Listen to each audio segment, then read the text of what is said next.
Nigeria info.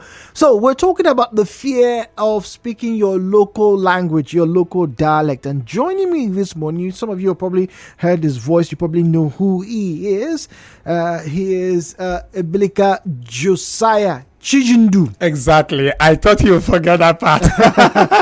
All right. So he's here in the studio joining us. And you probably heard about him or hear his voice on the evening shows with Sam Morocco when he gets to do language health series right here on 92.3 Nigeria info. Well, Chindu, it's a pleasure to have you join us. There's an interesting fear you like to talk about. Yeah. Fear of speaking languages. But of great importance to me is the fact that the word itself is not found right now in the dictionary. True. And what's that term? Yeah, that term is endoglossophobia. I have to take it slowly so people will hear it. Endoglossophobia. Endoglossophobia. Yeah. Okay. So it's in case you want to spell it and you're wondering what it is, so you just say endo first, and then glosso second, then phobia. So ENDOGLOSSO,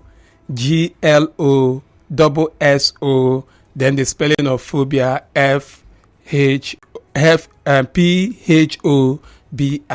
So I take that again. ENDOGLOSSOPHOBIA. Endoglossophobia. And good thing, Jude, that word was coined, proposed by yours truly, Josiah Chijindu Egbilika. Yeah. And it means the fear of speaking.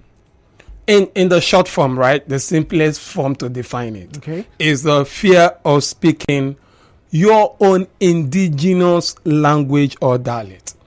But in the broader form, we talk about the anxiety. We talk about fear. You talk about the shivering. You talk about the big word alienation of speaking your own indigenous language. Now, speaking about alienation, if I'm to correlate this definition, one can readily just go, well, for a lot of people who were born in the, 60s, 70s, 80s, and if not 90s, they were not allowed to speak their local languages in schools. Particularly secondary schools. I remember reading books where people were told you can speak your Igbo at home. Yeah. But when you come to this place of learning, you speak English. Yeah. That's alienation. Yeah. So that's alienation from the school part. The education tried to alienate the people from speaking the languages.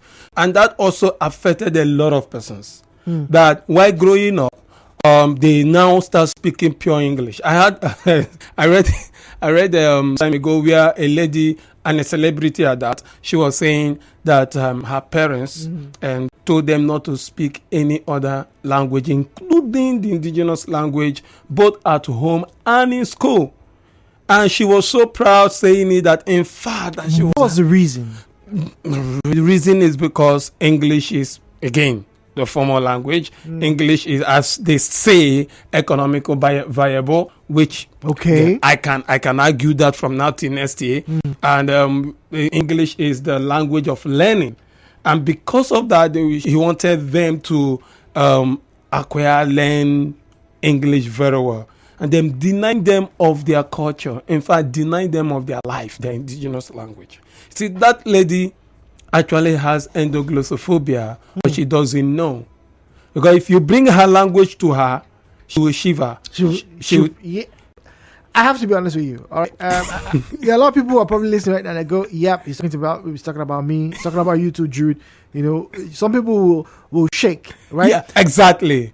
Their own indigenous language, not other persons. Yeah. Now, I get it if you shake when I'm speaking my own language and it's not yours, because it's language shock to you, right? But you don't know what it is. So if somebody speaking French to me, I don't know what French is. I'm like, okay. Yeah. But not when I am speaking the same language with you. We are from the same place, but I am speaking the same language with you, and you are like, what? Yeah, but would you call that shock, or would you just call that is a phobia in it? Wait, okay, maybe, okay. Would you call that real phobia, or would that be a simple question of someone who just didn't get to learn their language? Because I have had cousins. I'm sure almost everybody who's listening to us probably has a neighbor or cousin who was born and brought up abroad, outside the shores of Nigeria, right? And they may be Igbo, they may be from Efik, they could be, from Edo, but because they did not grow up in Nigeria, and in some cases, many of them or some of them probably didn't even grow up with their own parents. True. So they know that they are from Edo, they know they are from Obakri, for example, they know they are from Bile, but they don't speak language. So would you call that endoglossophobia as well? No. So if somebody does speak the language and not afraid of speaking the language, it's not endoglossophobia. Okay. He doesn't have anxiety whenever the language is spoken or they tell him to speak the language. Okay. That's not endoglossophobia. It's just as you said, the person could have the language shock or the dialect shock because he's from there, he has not had it before. But if he has interest in wanting to learn the language, that's a different ballgame.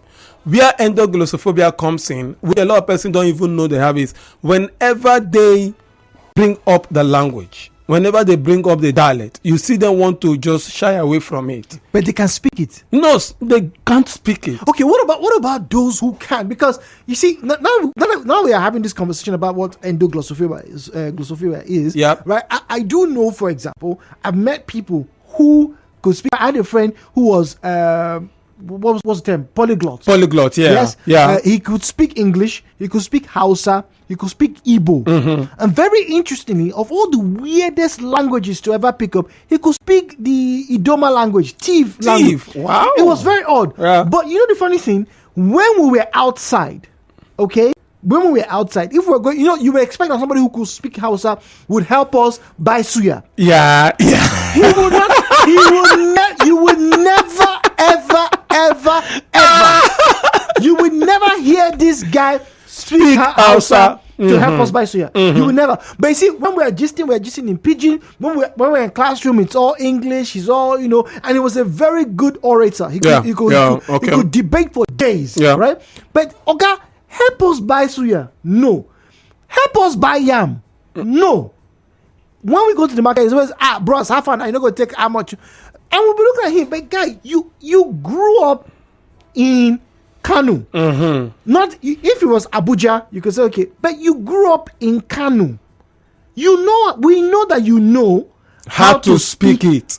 Why can't you speak it outside? Yeah, exactly. And so that could be another level of endoglossophobia. But that again might not qualify as that. You know why?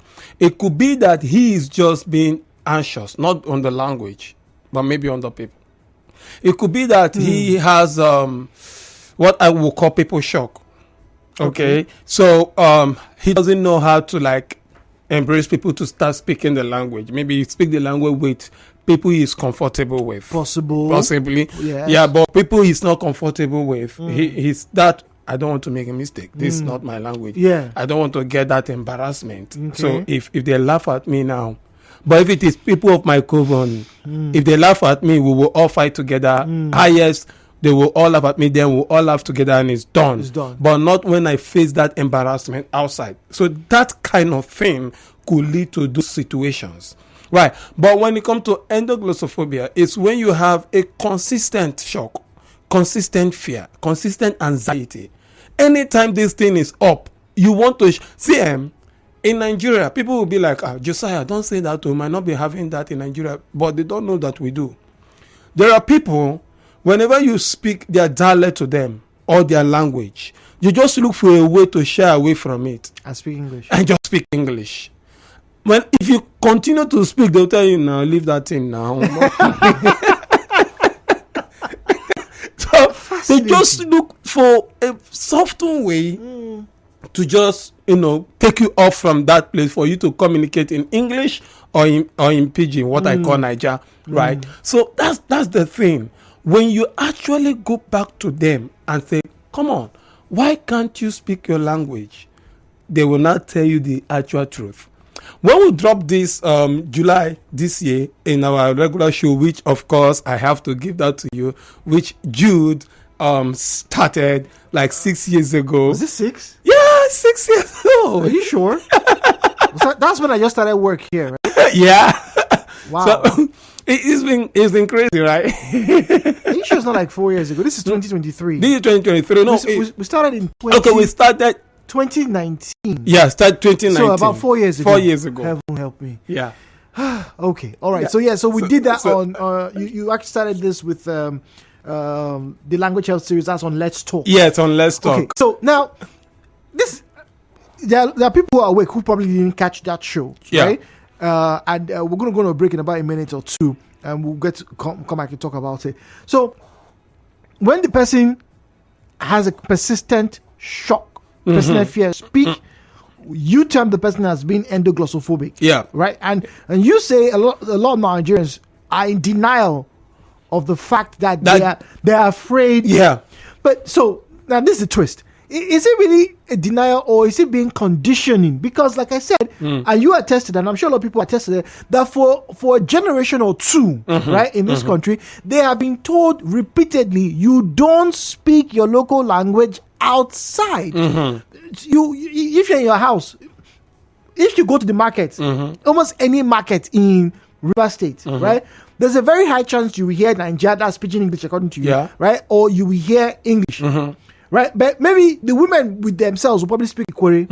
But if you go to Lagos, Josiah, I'm willing to bet if you go to Onitsha, in fact, if you cross the Niger Bridge, and just come down, you will hear Igbo from that place up until you get to Enugu. Those people don't seem to have endoglossophobic. No. So there are people that actually do have endoglossophobic among them. Now, during our show, when we dropped the word, somebody called in, a man, he called in and he said that he doesn't like his own dialect. That in fact, the way it sounds, and guess what? It was this same area you called the Igbo, one of the Igbo dialects. And he began to. Okay, all right. Let's go on a break. When we come back, we have a lot to talk about this morning. Endoglossophobia is our conversation this morning. It is 90.3 Nigeria Info's Hello Port Harcourt. Stay tuned.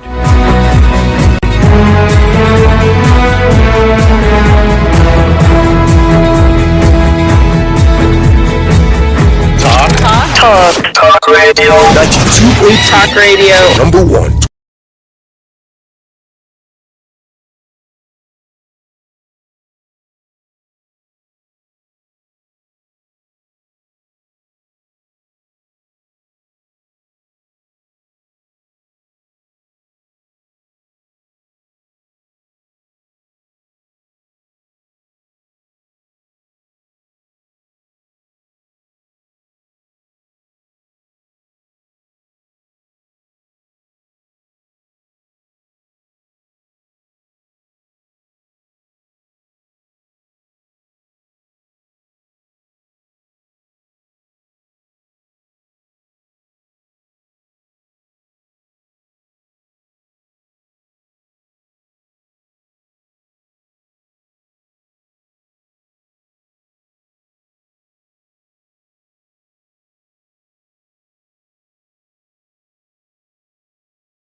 Yeah. Now, you made mention that look, some people, and during the last time you had this conversation, someone actually, vocalized his fear His about fear. In fact, it's not just fear; it's hatred.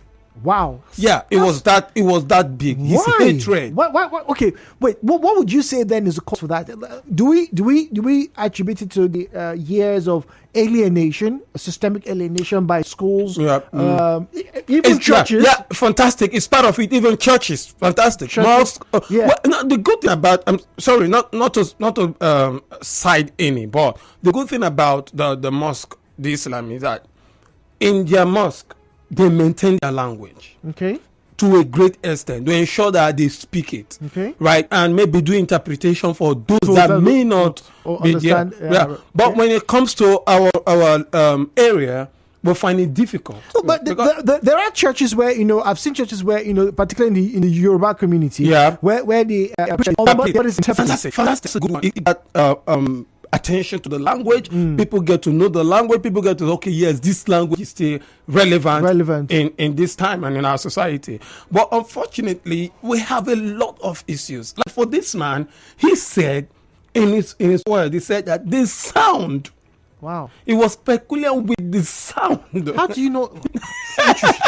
no, this is very interesting. Yeah, I have so for those that want to get there, I have the video on my blog. languagehealth.blogspot.com. I also have it on Language Sense at my Facebook page. So I have the video over there. You could go and watch it. And he started giving up examples of the sound, how it sounds, and why he didn't like it. Okay, so that was one person. Now let's get to talk very briefly. We'll just give you a minute now. Yeah. Let's talk very briefly about those people who maybe they don't hate the sound, but they just don't want to be associated with speaking the language. Exactly. There are people like that. Like I have a lady called in also in the show, and she said what happened was that whenever the mother wants to shout on them or beat them, she will use the language to do that. That's their L1 language. That's their local language. Their local language. She will use the local language. So she felt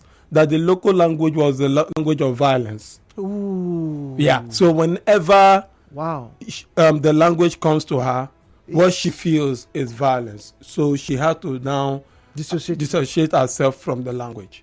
But she understands the language. She understands the language. She speaks. She couldn't speak because she couldn't speak. Yeah, at the time. So it was when she called down, just like what you asked now. Sam asked, and she was like, "Now it is presently she's trying to learn the language.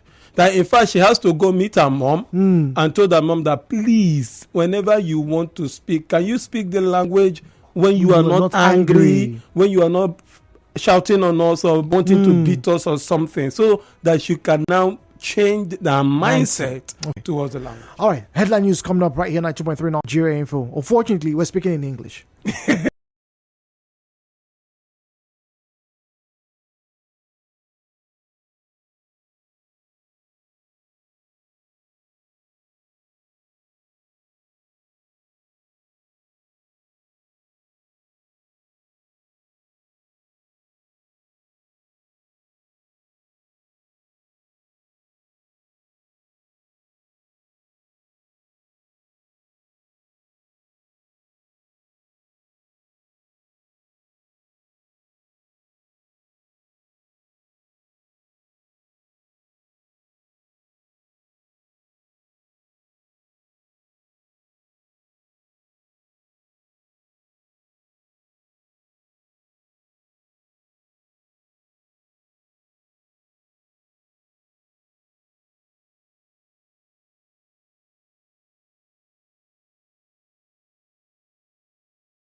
before we say our goodbyes this morning. Now, we're talking about the fear of speaking your local language. Josiah Egbilika Chidindu is joining me this morning, and we are having a conversation on the word that he has coined. The word, once again, is endoglossophobia. There you have it. Now, do you have endoglossophobia? And more importantly, how do we challenge it? We want to open the phone lines very shortly. We want to engage with you. Let's see how honest you can be, not to us, but indeed to yourself. Yeah, do I like you that. fear speaking your language? Buckle up, ladies and gentlemen, and welcome to Hello Port Harcourt.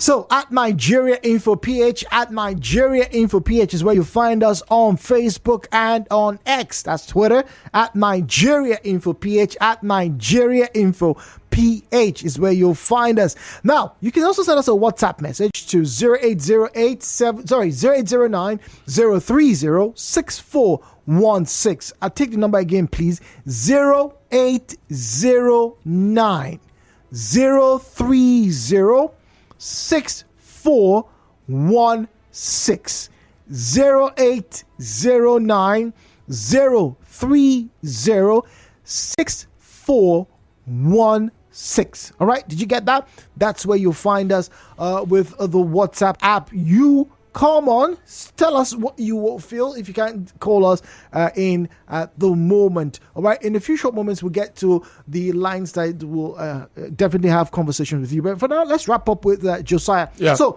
Josiah, you've defined it. We've given instances. We've also talked about some people's experiences and how they shared over the while during the course of the last show that you had on Let's Talk. But now, what ways do you think Nigeria, and maybe for our listeners who are outside the shores of Nigeria, can begin to combat endoglossophobia? Yeah, very simple. First thing first is interest. That's the first thing. So you need to start developing interest, because the thing with fear is that it has to do with the mind. So you need now to rewrite the mind. So when it comes to the language, you have to rewrite the mind as far as the language is concerned. So you need to tell yourself that, well, calm down, this is my language. You need to now have interest to it. When you have that interest, boom, you begin to learn the language. Say the language as your own. Say the language as something that you can do. And then cautiously, there have to be cautious effort to learn the language. So let's put a test also whilst we're on the show. So when you call us this morning, you are going to greet us in your local language. I hope you not chase people here. Let's see. We have Bagby on the line. Bagby is speaking to us from Elekaya. Bagby, good morning to you. June, okay. Okay,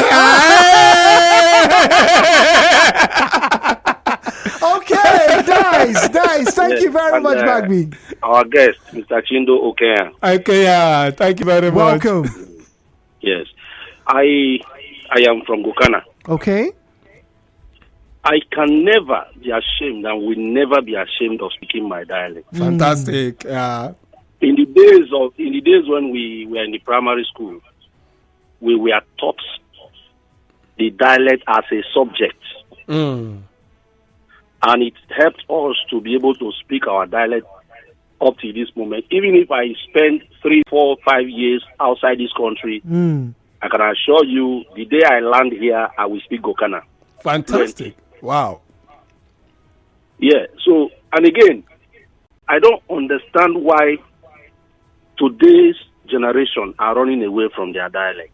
That is our identity. Well, but then again, Bagby, like we attested, there were schools who told people don't speak it in school. Yeah, true. Yes, I understand. Listen, do you blame them? Learn the dialect as a child. By the time you are about 10, 12, you have mastered your language. So there is no cause for you to just come into this school, and apart from the moment of that language as a subject, you are not supposed to speak it. But that's the problem. Because, excuse me, because we are going to interact with the entire world. So we need to learn the language of formal communication, which is English language that our fathers sold to us. I like that. But then, it is good for parents of today to deal with their children in the dialect of their identity. Bagby, thank you very much. Okonkwo is speaking to us from Mumukuta. Okonkwo, good morning to you. Jude, na one man.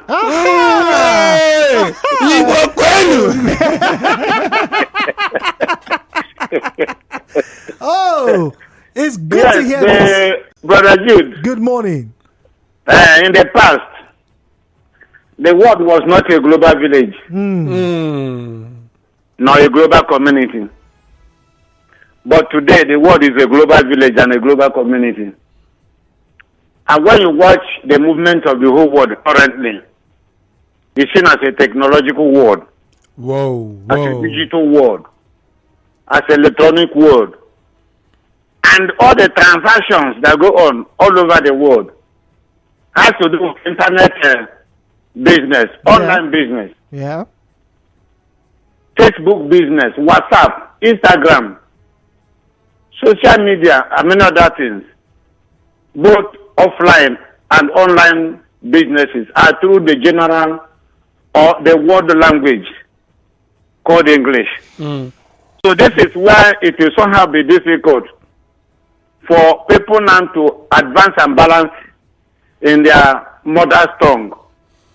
But if we can create educational platform or provision whereby we will make our language in Nigeria to be compulsory, beginning from nursery or pre-nursery down secondary university, I think by that movement we can sustain our languages.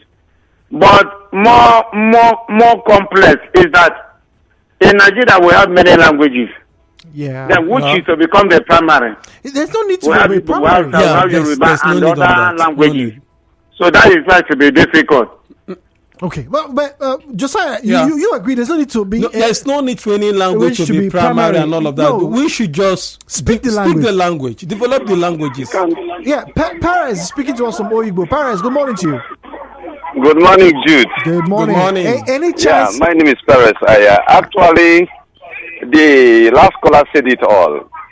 Okay, let me greet you first. Yes. Cham. I'm from Cross River. Okay, welcome. Yes, a local government. Oh, yeah. wow, fantastic. All right, we greet Cham. All right. Okay, just like the last caller said, we have a lingua franca being English. But our native dialect, like our lingua franca in Cross River is Efik. Back then, we have Efik textbooks when I was still in school. Like just like we have English is for apple and so on. We have Abang, Akbasa, Ayang. That is all under and it helps us I like that. these days to be able to write any language because we were able to read in vernacular. And vernacular is paramount in English language. You know, before a child can read and write effectively, he must know the vernacular. Yes, thank you. Now, what am I trying to say? This thing is very, very good. But we cannot make use of it because we are in the midst of 2,000 million other people that could not hear us. So we bringing it to the populace, to the public. Like my personal village, Etono Central. People that speak Etono Central, they are not much. There are not many. Yeah. So it is not advisable. You understand me? But parents, we're not saying that you speak your language, right, where other people will not understand. Yeah. You will not communicate. True. You will not communicate. But the issue is, if it is being spoken to you how do you respond? Respond to it. Yeah, Clement is speaking to us from NTA Road. Clement, good morning to you, please. Good night, y'all. Oh, They have gone to a Greece land. They have gone to a Greece land.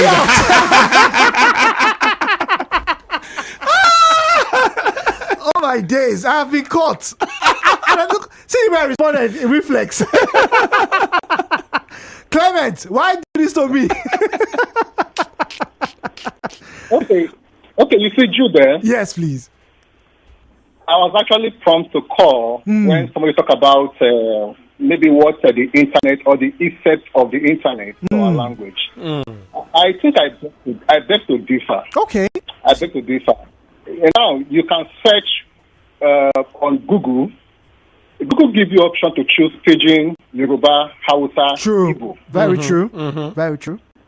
And more languages coming. That means we don't have any excuse to call the internet or to blame the internet why our language is not used, or how do you call the phobia again? Phobia. So that is, and this has been for more than 50 years because I've been using the internet, and the Yoruba, Hausa, Igbo, and Pidgin English are options for you to use to search. But we still keep using English to search. The question is why? Why? Good question. Have we not pushed that narrative? Have we not pushed the narrative enough? And we are still using English. So now that is aside. I also understand that there are phones that you will buy. In your settings, before you turn on the phone, you will go through the settings and you will be asked to choose a language. Jude, yes. I also understand that you have the option of choosing Hausa, Igbo, Yoruba, but yes. English. That's true. True. It's very true. The question is why? That means technology did not come to affect our language. It also come to help us as well. Indigenize our language and speak it well. So somebody should not come and tell me internet, technology. No. Okay, but let me ask you. Whilst your argument, I think, makes a lot of sense. You know, the idea that technology has actually come to help, spread the language, because if you can search for Igbo and Hausa and Yoruba and Do and Efik online, it means other people will be interested in knowing what exactly your language looks like. But have you met people who are not, or you yourself, Clement, do you think if someone was to speak Wepawa to you in public, would you be hesitant to respond, for example? The thing is, I cannot flow with it. But honestly, if you the only way you can help me is when you don't laugh at me. If you laugh at me, like when I'm speaking or I'm mixing it up, if you laugh at me, it's not my fault. You are not helping me to be better with the language. That is why I will have that phobia. Okay, so you admit that you have a bit of it. Yeah. Hello, you understand? Yes, we do. So that is it. All right, thank you very much, Clement. Interesting. We got to the point, to actually getting to admit, okay, so if it's been spoken to me and I'm not very good at it, and I'm being mocked, I'd probably feel bad. Exactly. So I'll probably avoid those scenarios where the language will be spoken. But it's challenging for me, and to me it doesn't, let me not use the word, doesn't make sense. I could understand their concern. But it's something happening in English. So we get to places we make mistakes and they mock us, yet we correct it and continue. So why can't we do the same with our local languages, with our local dialects? I make a mistake, they laugh at me, and then I get the correct thing and I move on, right? We don't have phobia when it comes to English because we feel that's the everybody should. Everybody should. But we now have phobia over our own because we feel it's mockery. Come on. Okay. All right. We have Ngozi on the line. We'll get to Ngozi in a few short moments. This one here reads, good morning, Jude. Please, Josiah should spell the word endoglossophobia. We'll get to that shortly. Just keep listening. Ngozi is on the line. Ngozi is speaking to us from Umpolu. Ngozi, good morning to you. Welcome to Hello Port Harcourt. Good morning. How are you? Very well. Thank you for joining us. Yes, my greeting is Ka. Ka. Okay. Oh, all right. Ka. Welcome. Ka. Okay. Yes. Imeragi, how are you doing? Imeragi, right? Am I pronouncing it properly? Imeragi. Yes, Imeragi. Okay. How are you doing? How are you? What language is that? Because Ngozi sounds like an Igbo name. Mm-hmm. Yes, it's an Igbo name from Aruchuku local government. I see. Oh, okay. All right. So, Yes. Ngozi, are you Yes, afraid? for children not to speak language or we not to speak our native dialect, it's from parents. Are you hearing me? Yes, We can hear you, we yeah. can hear you, please. Yes, it's from parents. Parents need to teach their children their native dialect, not speaking English to them. Now, when parents start speaking English to children because we want our children to be all over speaking Fune, that's when they will find it difficult. Fune. When we were small, we only speak English in the school. Okay. When you step into my father's house, you will never ever speak English. Just Igbo, our dialect. Native one, not central. Okay. I like that. So, very particular about the dialect. Very particular about the dialect, yeah. Yes, the native one, not central. Okay. Then when you go out of the house, you can speak central. Because we grew up in Aba. Okay, okay. You can speak central to your fellow friends. But in the house, we in Ragi, Papa, Maka, not my good morning, oh. Not Papa good morning. It's Papa, Maka. Just like that. Papa comes back from work, Papa. Ma comes back from market, Maka. Just like that. Nice. So that is why we learn. But unfortunately to me, I'm unable to train my child with our native language. Yeah. What happened? What happened? Come on. What happened? That's why I said it's our fault now. It's our fault because we are going from here to here to here. So meeting with people, mingling with people. So that's why. But the hate is to speak fluently is what is their problem. Yeah. Okay. All right. Thank you very much, Ngozi. So now Ngozi made mention of something that I think as we wrap up is very important and crucial to this conversation, and that's the fact that when you go out, right, and maybe I think that's what some of the callers have been trying to say. When you come out into the modern Nigerian society, because the primary form of interaction is English or Pidgin English or Naija, right? You should, because that's the only way you can effectively communicate, right? So because the idea is for you to be able to say something and the other person understands you and we can transact. So if that's the case, it then means it might just be a bit more difficult to actually challenge endoglossophobia. No, it's not difficult. It's same thing everywhere. In fact, I keep saying it and I'll keep saying it. For the fact you're a Nigerian, the default language, in fact, a Nigerian by default is a polyglot.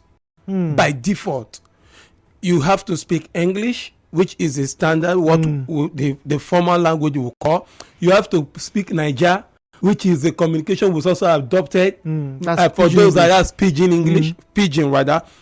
Now you have to speak your own indigenous language. By default, you speak 3 languages by default. Now, if you want to go further, you have like 4, because you look at your own dialect. For the Igbo guys now, you have to be 4, because you look at your own dialect, you look at standard Igbo, and then these other 2 we've mentioned. So you see, by default, we are polyglot. Just by being a Nigerian. The fact that I am a Nigerian born in Nigeria. All right? So the thing is, it's not challenging. It's just for us to know that, okay, at this time of communication, when I'm speaking with the public, I use a language they will understand. When I'm speaking with my own people, I use my language. That's the way it is. When I have someone, or I know, I saw a video of a lady, a girl that was trained up in Malaysia, okay, but when she came to the Igbo land, she actually spoke Igbo. Because she was trained over there with Igbo. Her parents used Igbo to train her. But when she went outside, she speaks English. Okay. All right. Let's wrap up as we read these comments. Tamno Koro Dokubo says, hi guys, I used to have this phobia because my friends always laughed at me when I tried to speak. What motivated me to learn was when I saw a 5-year-old speaking my dialect. After then, whenever I speak with my mom, I'd use my language, make mistakes, and she'll correct me. And today, I am better. Well, good. Fantastic. Good for you. All right. Obate Iyamini Napu. Meaning good morning, my brothers. Oh, I hope I said that properly. I'm from the ancient kingdom of Calabari, a great people who immigrated. Okay, this is a bit of a history. Okay, moving on. Okay, we have the Calabari version of the Bible. We have the Calabari textbooks, which translates everything. In our various clans and sub-kingdoms, we interact with our dialect. The autonomous people of Calabari preach in the Calabari language in the churches. All right, interesting. The only thing that the Calabaris didn't do is to perpetuate the language in the formal education system because they were the foremost people that traded with the white people. All right, okay, it's a long one, but we'll have to keep it at that. Josiah, thank you very much. Thank you very much for coming through, and we wish you all the best in your endeavors going forward. Thank you very much. Well, while breaks are going to be applied here as the afternoon crew comes through, news coming up your way in just about 5 minutes. Stay tuned.